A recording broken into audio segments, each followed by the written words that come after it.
USA যাওয়ার আগে আজকে আমাদের শেষ উইকেন্ড। আজকে স্যাটারডে, নীলের স্বাভাবিকভাবে অফিস ছুটি, তাই দুজনে মিলে চলে যাচ্ছি একটু গ্রুমিংয়ের জন্য টিজিএফে কসবার ব্রাঞ্চটাতেই যাব। আমি ঠিক করেছি আমি একটু রিটাচিং করাবো, স্ট্রেটনিংটা একটুখানি আমার হেয়ার গ্রোথের জন্য উপরটার দিকটা কার্ভ এসছে, আর নীল একদম বেসিক করাবে। যাওয়ার সাথে সাথেই টিজিএফের ওনার রিয়াদি আমার ভীষণ কাছের, ভাবতে পারবে না, সে আমাকে একটা ফেয়ারওয়েল গিফট দিল। সো আমি তো ভীষণ হ্যাপি। তোমরা অনেকেই মনে করো যে টিজিএফ আমাকে সবসময় স্পন্সর করে। হ্যাঁ, হয়তো কোলাবোরেশনের থ্রুতেই আমাদের আলাপ পরিচয় হয়েছে, বাট সত্যি কথা বলতে টিজিএফ এমন একটা স্যালন, যতদিন তোমরা না যাবে শুধু যদি ভাবতে থাকো সবাই প্রমোশনই করছে, তো তোমরা হয়তো একটা ভালো গ্রুমিংয়ের এক্সপিরিয়েন্স থেকে না অনেকটা পিছিয়ে যাবে। তোমরা যদি এমন কলকাতার বুকে কোনো স্যালন খোঁজো যারা একদম রিয়েল প্রোডাক্ট দিয়ে, তাছাড়া কোলাবোরেশনের জন্য না বা প্রমোশনের জন্য না, রিয়েল ক্লায়েন্টদেরকেও সমান স্যাটিসফ্যাকশন দেবে তাদের সার্ভিস দিয়ে, তাহলে টিজিএফ এক নম্বরে ভাবতে পারো। আমি দেখতে পাচ্ছ তো আমরা কোনো সময় কোনো স্যালনে যাই না, শুধুমাত্র টিজিএফে যাই, বিকজ টিজিএফে না প্রচণ্ড ভালো সার্ভিসেস দেওয়া হয়, quality of product is too good. আর তোমরা যদি মনে করো যে প্রাইস অনেক বেশি, দেখো যেমন প্রোডাক্ট হবে, যেরকম সার্ভিস হবে, তার উপরে তো তোমার প্রাইসিং আসবে, বলো। তো প্রাইসিংটা আমার মনে হয় যে জাস্টিফাইড। যখন তোমরা সার্ভিস নিয়ে বেরোবে তোমাদের মুখে প্রচুর হাসি থাকবে। তো আমি নীলকে একটা ভালো পেডিকিউরের এক্সপিরিয়েন্স করাতে চাইছিলাম, যেটা আমি লাস্টবার করে এসেছি।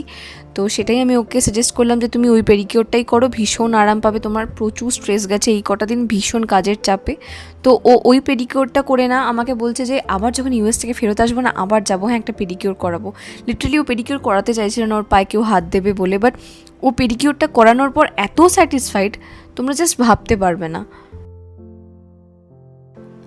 আর ঠিক সেই জন্যই আমি আমার তরফ থেকে ওকে একটা রিল্যাক্সিং পেডিকিউর দিতে চাইছিলাম, যে ও যেন মানে এত যে স্ট্রেস নিয়েছে ইউএস যাওয়া, মানে প্রচুর আমাদের মানে প্রতি রাত আমরা জেগে থাকতাম। ইভেন আজকেও যে ভয়েস ওভারটা দিচ্ছি এখন বাজে রাত 1:45, আমি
না করে প্লিজ যেও না, তাহলে কিন্তু জায়গা পাবে না। হ্যাঁ, উইকডেজে গেলে তোমরা জায়গা পেয়ে যেতে পারো, বাট উইকেন্ডে তো অ্যাপয়েন্টমেন্ট নিয়েই প্লিজ বুকিং করো, নাহলে কিন্তু স্লট পাবে না। আর আমি টিজিএফে যাওয়া এই জন্য পছন্দ করি কি, ওখানে গেলে তুমি যবেই যাও না কেন এক না একটা সেলিব্রিটি তুমি দেখতে পাবেই, কোনো না কোনো সেলিব্রিটির সাথে তোমার দেখা হবেই। মানে ওখানে ওটা যেহেতু প্রপার একদম সাউথে, তো ওখানে কোনো না কোনো সেলিব্রিটি আসেই। ওটা সত্যিই খুব ভালো স্যালন, তোমরা আমার কথার উপর বিশ্বাস করে একবার গিয়ে দেখো। ইভেন আমি আজকে যেদিনকে গেছিলাম সেদিনকে একজন এসছিল, ওরাই আমাকে বলল যে আপনার ভিডিও দেখে উনি এসেছেন, তো এই হচ্ছে ব্যাপার। তো সে নাকি আমার ভিডিও দেখে সেই দিনই গেছিলো। তো আমি তো খুব খুশি যে তোমরা আমার রেকমেন্ডেশনকে অপ্ট করছো, আর আমি মনে করি তোমরা একবার গিয়ে দেখো, তোমরা প্রচণ্ড স্যাটিসফাইড হবে। আর পুজোর আগে তো ওদের প্রচুর অফার চলে, আমি তো পুজোর সময় থাকতে পারছি না এইবার, তো তাই জন্য আমি আগেই করে যাচ্ছি। এবং তোমরা যদি মনে করো যে আমি ইউএসএতে গিয়ে আবার নানান কিছু করাবো চুলে, তো সেটা আমি একদমই করাবো না, কারণ আমি সবার উপর না ট্রাস্ট করতে পারি না। সো সেই জন্য না আমি এই করিয়ে যাচ্ছি। চুলের জন্য আমি আবার 2 বছর পর বা 2-2.5 বছর পর যবেই আসি, আবার টিজিএফে এসেই আমি রিটাচ করাবো, বা যা করি চুলের জন্য সেটা করাবো। বাকি আমি হোম কেয়ারই বেশি ফোকাস করব সেই সময় ইউএসএ থাকাকালীন আর কি। আর আইব্রো বারবার করাতে যেতে হবে, কারণ আইব্রো ছাড়া তো আমি থাকতে পারবো না, কারণ ওটা একটা বেসিক হাইজিনও বলতে পারো। তো আইব্রোটা আমি কারুর কাছ থেকে করাবো, বাট বাকি আমার চুলের জন্য স্কিনের জন্য আমি কাউকে আর ট্রাস্ট করবো না ওখানে গিয়ে। সো এই হচ্ছে ব্যাপার। নীলের হেয়ার কাটও হয়ে গেছে, নীলকে ভীষণ হেয়ার কাট ভালো করে দিয়েছে, নীলের খুব পছন্দ হয়েছে। এবং নীল আমাকে বাড়ি আসার সময় বলছিল যে ইউএস থেকে আসার পর ও নাকি এখান থেকেই সমস্ত সব কিছু করবে, ওর খুবই পছন্দ হয়েছে। তো সেই দিন তো একদম ভালো করে স্ট্রেটনিং করে আমাকে ছেড়ে দিল, তার ঠিক 3 দিন পর হেয়ার ওয়াশ করতে আমাকে যেতে হয়েছিল। আর এটাই হচ্ছে সেটার ক্লিপিংস। তো দেখো আমার হেয়ারের স্ক্যাল্পটা কীরকম 3 দিনে অয়েলি হয়েছে। আমার চুলের স্ক্যাল্প এতটাই অয়েলি দেখতে পাচ্ছ তোমরা। আমি যদি তেল না দিই না, আমার শ্যাম্পু করার পরের দিন কি তার পরের দিন, মানে 2 দিনের মাথায় প্রচণ্ড অয়েল বের হয় স্ক্যাল্প থেকে। বাট স্ট্রেটনিংটা খুবই ভালো আছে। ওরা আমার ঘামটাকে, আমি যেহেতু গেছি তো ঘামটাকে স্ক্যাল্প থেকে শুকিয়ে নিচ্ছে। এর কিছুক্ষণ পর আমাকে শ্যাম্পু করতে নিয়ে যাবে।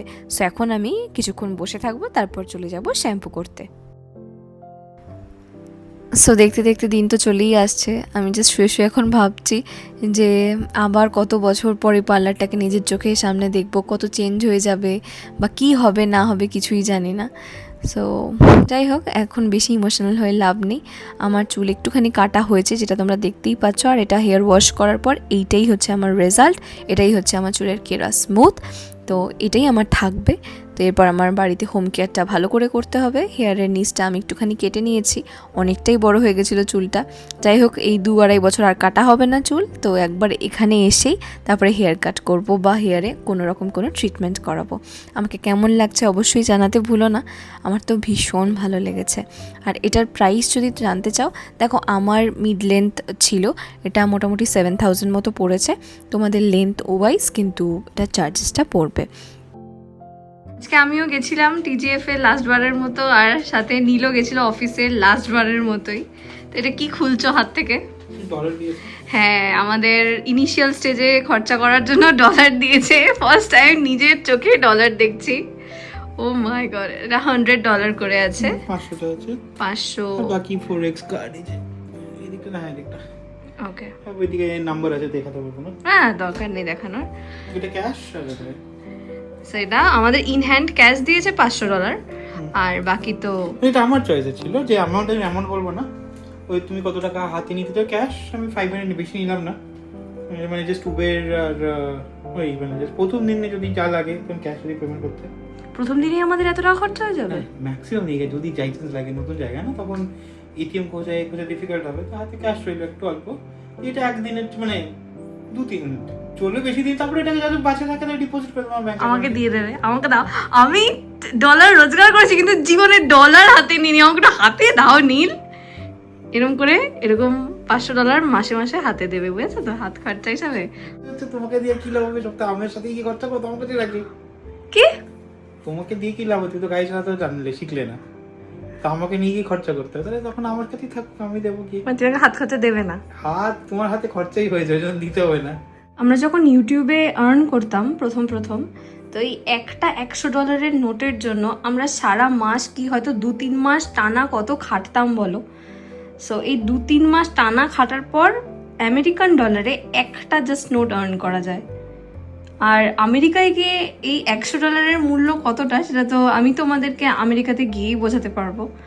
সো বুঝুন বুঝুন শোনো, বুঝুন আমার বুঝুন বুঝুন আমার বুঝুন। খুশি খুশি খুশি খুশি খুশি খুশি খুশি খুশি খুশি। আজকে রাতে নিচে আমাদের মাটন ভাত খাওয়া ছিল, দাদাভাই খাওয়ালো। এই কটা দিন না মা বাবাই আমাকে প্রচুর রকমের মাছ খাইয়েছে। আমি ডিঠা মাছ খেতে ভালোবাসি, লোটে মাছ খেতে ভালোবাসি, শুটকি মাছ খেতে ভালোবাসি, পমফ্রেট মাছ, কাতলা মাছের কালিয়া সব মা করে করে খাইয়েছে। যে কটা মাছ আমি খাই, আমি সব মাছ খাই না, তো আমি কয়েকটা মাছ, যেই কটা মাছের নাম বললাম সেগুলো আমি ভীষণ ভালো খাই। মা ভীষণ ভালো রান্না করে আমাকে এই কটা দিন খাইয়েছে। আর আজকে দাদাভাই খাওয়াচ্ছে মাটন। সো এখানে দিদি মাটনটাকে ভালো করে ধুয়ে নিচ্ছে। আর আমি বলেছি মা তুমি তোমার হাতে একদম পাতলা আলু দিয়ে টেলটেলে ঝোল করো, ওটা আমি ভীষণ ভালো খাই, ওটা ভীষণ ভালো লাগে খেতে। মাটনের ঝোল আর কি বলবো আলাদা করে। বাবা